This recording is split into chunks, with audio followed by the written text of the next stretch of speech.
Now, the highly contagious coronavirus is thought to have originated from wildlife at a wet market in the Chinese city of Wuhan. During the peak of Wuhan's outbreak, wet markets were closed. Now, with reports that they are being reopened, authorities around the world are concerned about the risk. Let's speak now to Dr. Victoria Brooks, who specialises in veterinary epidemiology at the School of Animal and Veterinary Science at Charles Sturt University. She joins us now from Wagga Wagga. Dr. Victoria Brooks, good to see you there. Thanks for joining us this morning. Let's go back to the start where it's believed this virus began. It's believed it originated, as Fauzia said, in these wet markets in China. What role do wet markets play in China, and are there ways to make them safer? Yeah, that's a good question, and obviously very much in the news at the moment.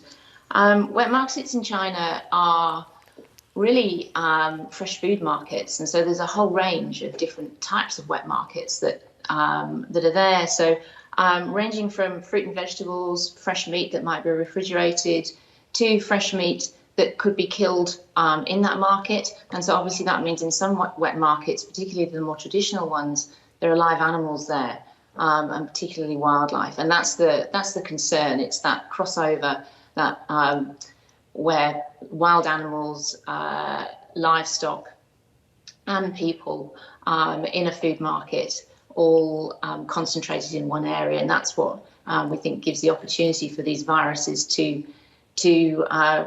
replicate and emerge as new infections in humans. There have been quite a few of other viruses. The SARS virus also came from a wet market as well, allegedly, it is reported.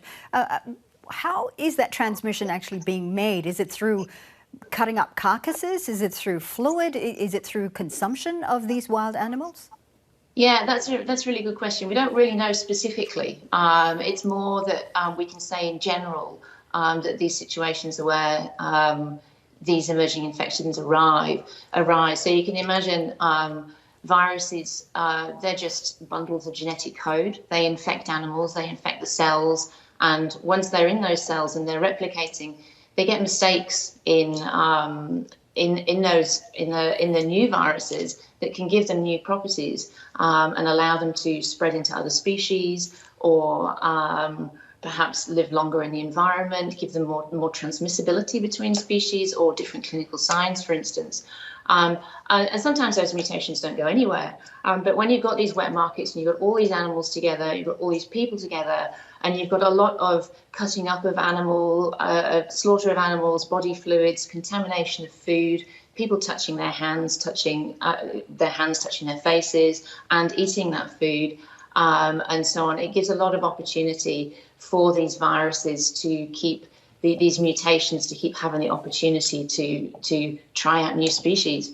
Doctor, there's already been talk of these wet markets reopening in China. What do you make of that idea? Yeah, it's controversial, isn't it? So a lot of people do depend on these markets for food, and as I say, a lot of them are just fresh food markets.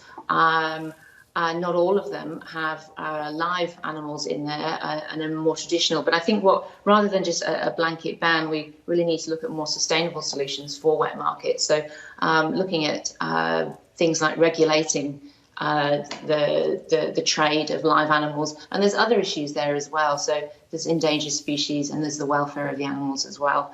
And also looking at the demand, trying to change people's behaviour in wanting the demand for immediate live animal food, access to that type of food.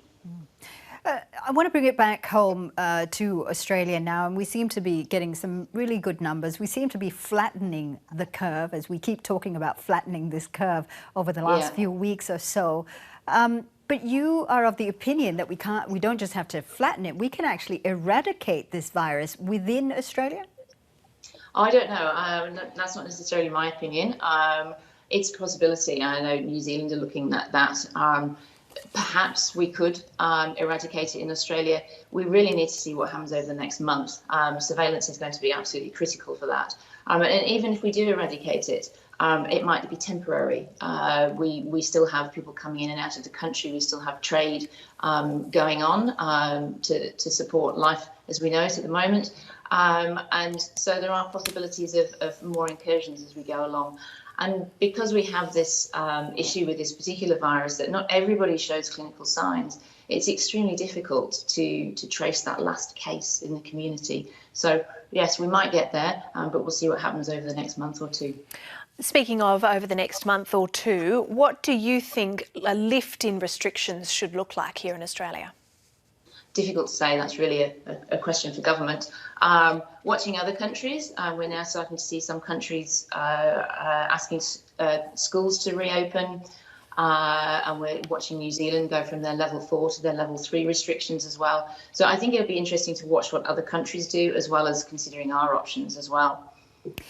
Just finally, Doctor, we were told that Australia may have hit its coronavirus peak late last month. Does that then make us seem to be, well, we may have overreacted, so to speak? No, I don't think so. There's always that question, isn't there? But in any outbreak, an infectious disease outbreak, especially one such as this, where it spreads quite quickly and the time between one person getting it and the next person getting it is quite short, it's difficult to make decisions you can't wait until you've got full information. And so you have to make decisions there and then. And that always opens up the debate. Did we do the right thing at the time? In my opinion, I don't think we overreacted. And I think we have to be very careful about reducing our social constraints, even though we want to at the moment, because it is possible that we could then see a second wave, which could be worse than that initial peak. Dr. Victoria Brooks, thank you so much for joining us this morning. It's a pleasure. Thank you.